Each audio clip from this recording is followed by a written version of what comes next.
मंच पर बड़ी संख्या में समाजवादी पार्टी के सभी वरिष्ठ नेता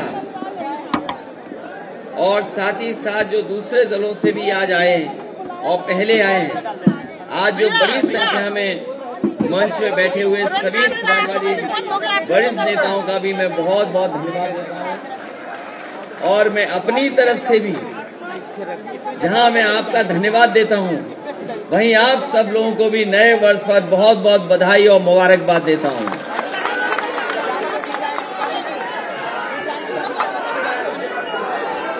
ये नया वर्ष आप सबके जीवन में खुशियां लाए। आने वाले वर्ष में आप सब स्वस्थ रहें। आने वाले समय में जो नया वर्ष आया है वो गरीबों, किसानों और उत्तर प्रदेश के लोगों के लिए खुशहाली का वर्ष हो। तारीख जरूर आज बदली है, तारीख जरूर बदली है, लेकिन आने वाले समय में हमारे और आपके लिए नया वर्ष तभी होगा जब उत्तर प्रदेश में नई सरकार हो। मैं जहां आपके माध्यम से प्रदेश और देश के सभी लोगों को भी बधाई देता हूं, क्योंकि आज जो बात हम और आप लोग यहां बैठे कर रहे हैं, आज के समय पर केवल सीमित यहां तक नहीं रहती। इसलिए जहां मैं आपको बधाई दे रहा हूं, वहीं प्रदेश की जनता और देश के सभी नागरिकों को बहुत बहुत बधाई और शुभकामनाएं नए वर्ष पर।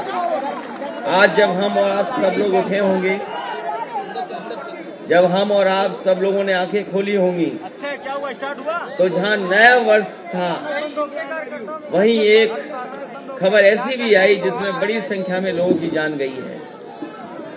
जो वैष्णो देवी मंदिर में श्रद्धालु दर्शन करने गए थे लोग, उसमें कुछ लोगों की जान गई है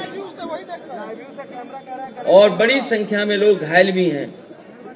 इसलिए हम समाजवादी पार्टी के लोग उन परिवारों के साथ खड़े, इस दुख में उनके साथ हैं। उन परिवारों को भी और जो हमारे बीच नहीं रहे उनको हम श्रद्धांजलि देते हैं। जो दर्शन करने गए थे वहां ज्यादा संख्या में लोग आ गए, चीजें नियंत्रण में नहीं रही। सुनने में आ रहा है कि 14 लोगों की जान गई है और बड़ी संख्या में लोग घायल हैं। तो घायल लोगों का इलाज भी हो, स्वस्थ हो जल्दी, और जिन लोगों की जान गई उनको श्रद्धांजलि देते हैं और वहीं उनके परिवार के साथ इस दुख में हम लोग खड़े हैं। 2021 कैसा गुजरा है वो आप और हम लोगों से बेहतर कोई नहीं समझ सकता। 21 में जो परेशानियां आई या 21 से पहले जो परेशानियों का सामना करना पड़ा, इतना दुख, तकलीफ और परेशानी किसी सरकार में नहीं आई होगी जितनी 2021 तक लगातार हम लोगों ने सामना किया है। और 21 से लेकर के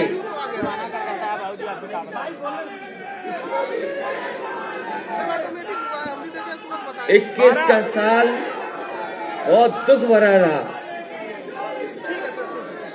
21 का साल बहुत दुख भरा रहा।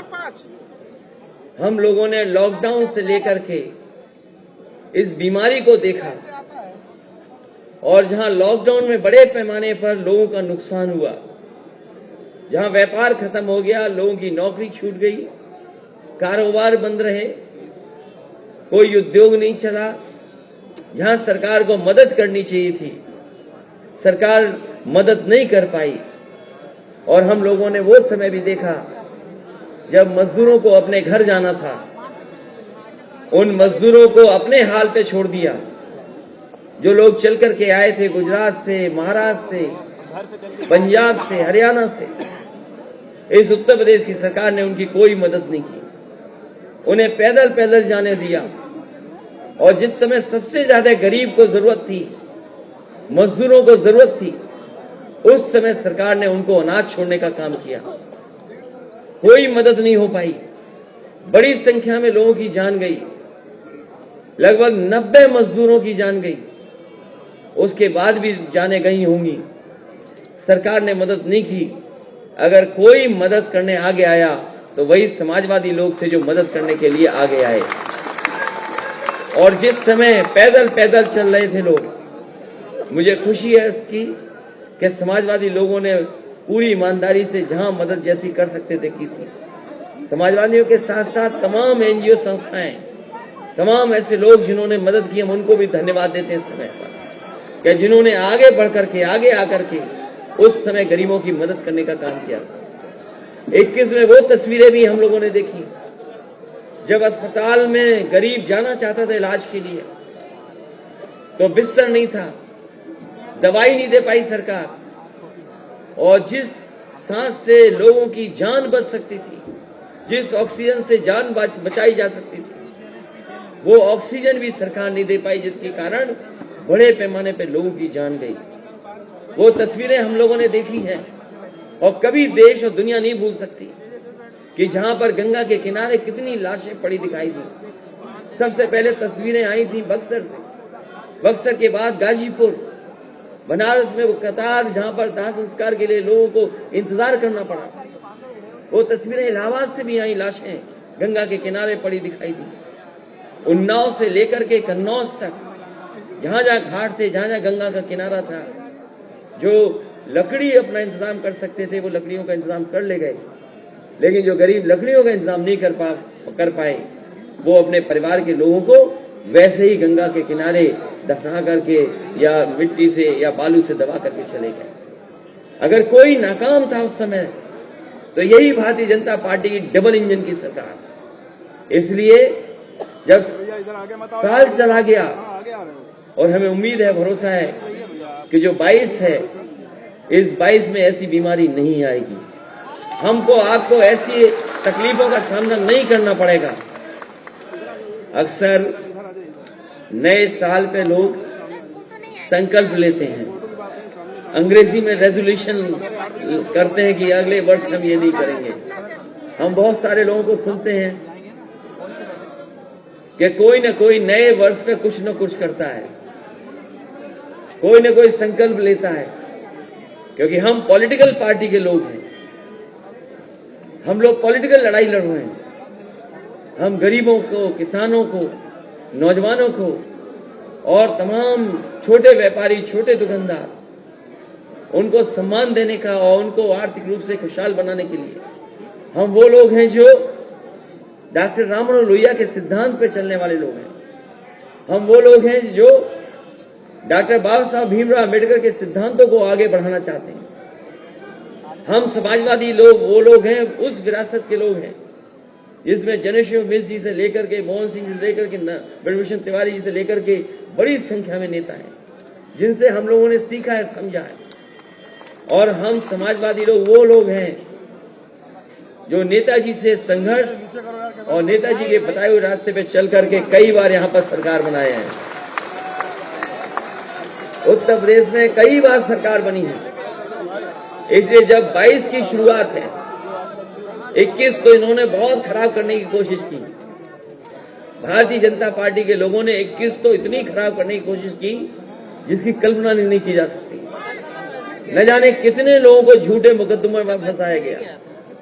जब से भारतीय जनता पार्टी की सरकार आई है, सबसे ज्यादा समाजवादियों पर झूठे मुकदमे लगे हैं। और ऐसा समय देखा जहां अधिकारियों को लालच दे करके, उन पर दबाव बना करके झूठे मुकदमे लगाए गए, झूठी धाराएं लगाई गई और मजबूर किया गया हर तरीके से कि इनके खिलाफ कार्रवाई हो, जिसमें आदरणीय आजम खान साहब भी हैं जिन्हें झूठे मुकदमों में जेल भेजा गया। तो जहां 21 में साल जाते जाते जब बीजेपी मुकाबला नहीं कर पाई तो अपने सहयोगी संगठनों को भी ले आई, लोगों के घरों पे छापे पड़े। आप वो लोग हैं जिनके घरों पे छापे नहीं पड़े, लेकिन बहुत सारे लोगों के घरों पे छापे पड़े और जो खासकर हम लोगों से करीब थे उन पर छापे पड़े। और एक छापा तो ऐसा मारा इन्होंने, एक छापा तो ऐसा पड़ा, पूरे देश के लोग टीवी देख रहे थे कि अब कितनी गड्डियां और निकलेंगी। दीवार से लेकर के, फर्श से लेकर के, बिस्तर से लेकर के, जहां जहां हो सकता है वहां से गड्डियां निकली, नोट निकले और आपने, हमने, सबने अखबार देखे, टीवी देखा, सोशल मीडिया देखा, तो सोचो भारतीय जनता पार्टी के लोग क्या प्रचार कर रहे थे। भारतीय जनता पार्टी ने कहा कि जिस व्यापारी पर छापा पड़ा है वो समाजवादी इत्र बनाने वाला व्यापारी है, इत्र व्यापारी है। बताओ, पहले दिन यही खबर थी कि नहीं थी?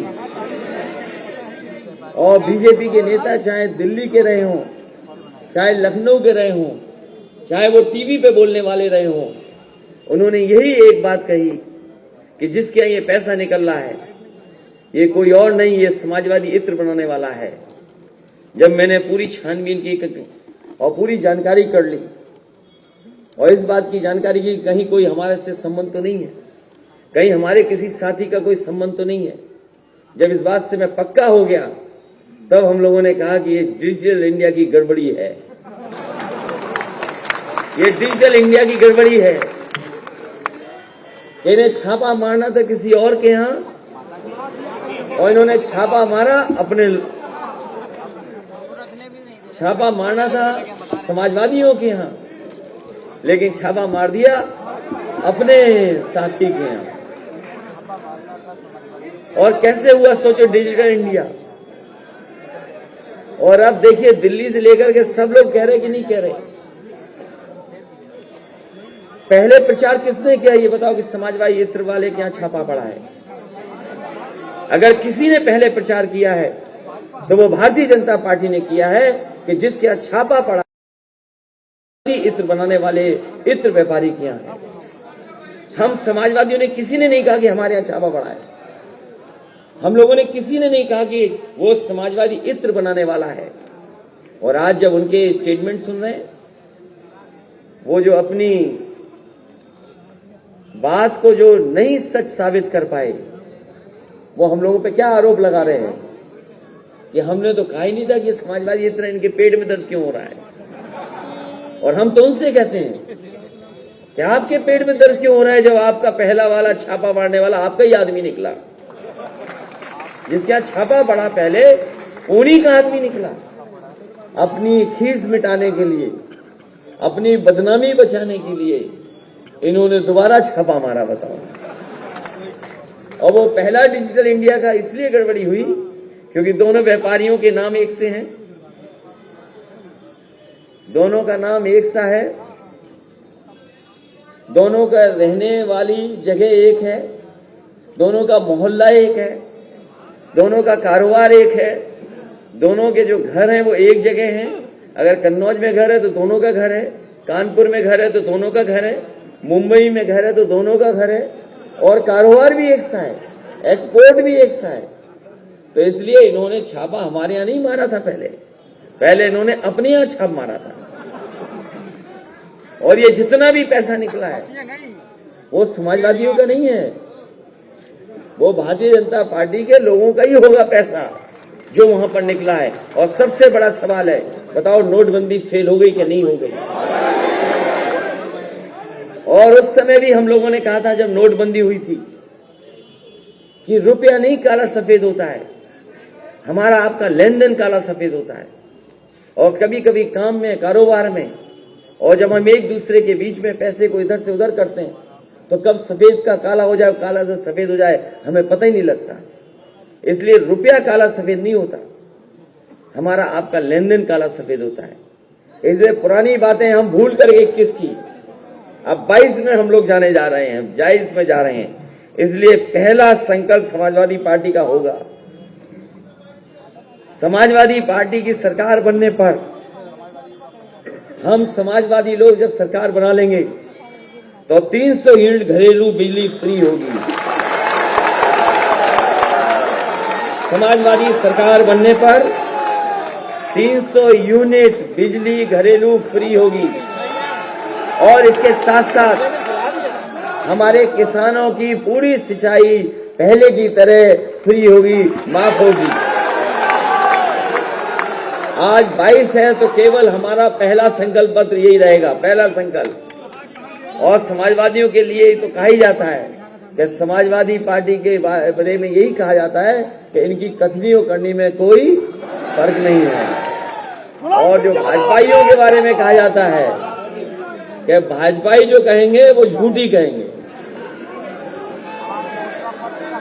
बताओ, सबसे झूठी पार्टी अगर कोई है तो वो भारतीय जनता पार्टी है। बताओ, झूठी पार्टी है कि नहीं है? इसलिए पहला संकल्प हम लोगों का है और पहली घोषणा जो मैनिफेस्टो में शामिल होने जा रही है कि 300 यूनिट घरेलू बिजली फ्री होगी और इसके साथ साथ किसानों के लिए भी सिंचाई माफ सिंचाई फ्री होगी। और जैसे जैसे हम लोग चुनाव में आगे जाएंगे, हम लोग अपने घोषणा पत्र में चीजें शामिल करते जाएंगे। इसे इन्हीं शब्दों के साथ मैं एक बार फिर आप सबको बहुत बहुत बधाई देता हूं। ये जो गुलदस्ते आते हैं, ये जो बड़ी संख्या में गुलदस्ते आते हैं, फूल कैसे ले पाएंगे? संभव नहीं है, क्योंकि कैसे संभव है? एक मिनट, अगर ये हमें कन्नौज में मिले होते तो इनको भट्टी में डाल करके इसका भी इत्र निकाल देते, लेकिन यहां तो है नहीं कुछ ऐसा। इसलिए अभी चुनाव में हम लोग जा रहे हैं, इसलिए गुलदस्ते वगैरह की जरूरत नहीं है। इसमें असली जरूरत है गुलदस्ते से ज्यादा जो गुलदस्ता लेकर के आए हैं, जो कुछ देना चाहते हैं भेंट, आपको अपना बूथ जिता करके भेजना है, वो असली भेंट होगी। जब आप अपना बूथ अच्छी तरह जिताएंगे तब आपका भी सम्मान होगा और असली बधाई तभी होगी। इसलिए कैसे ले पाएंगे बताओ? हर एक के हाथ में कुछ न कुछ है। और इसलिए मैं सभी लोगों को बहुत बहुत बधाई और बहुत बहुत शुभकामनाएं देता हूं। नया वर्ष सबके लिए खुशी लेकर के आए, सब स्वस्थ रहें, सब आगे बढ़ें और सभी लोगों का कहीं न कहीं पॉलिटिकल सम्मान हो। बहुत बहुत बधाई आपको, बहुत बहुत धन्यवाद आपका।